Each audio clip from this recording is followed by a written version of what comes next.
আজকে আমরা অভয়ার চার্জশিট, জনতার চার্জশিট পেশ করব।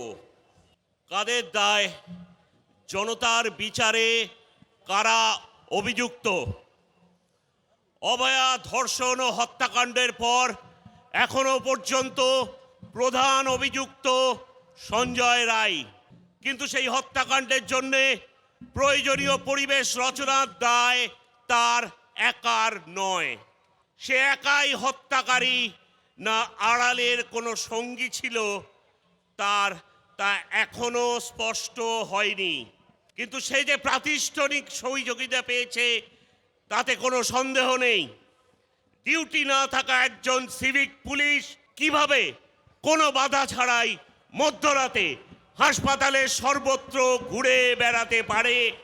কেউ তাকে আটকায় না, কেউ তার কার্যকলাপ খেয়াল করে না, এমনকি সিসিটিভিও তার গতিবিধি পর্যন্ত প্রমাণ ধরে রাখে না। কি ভয়ানক নিরাপত্তাহীনতার মধ্যে তাহলে নার্স, চিকিৎসক, স্বাস্থ্যকর্মী এবং রোগীদের থাকতে হয় হাসপাতালে। রোগীর বিক্ষুব্ধ পরিবারই কেবল নয়, সরকারের নিজের লোকও এসে তাহলে নির্মম হত্যা ও ধর্ষণ চালাতে পারে। এসবের পিছনে আপনাদেরই দায়ী করছি, স্বাস্থ্য সচিব, মন্ত্রী ও পরিষদবর্গ। দীর্ঘদিন ধরে হাসপাতালগুলিকে এইরকম নিরাপত্তাহীন করে তোলার দায় আপনাদেরই। পেশ হলো জনতার We chargesheet. want justice. We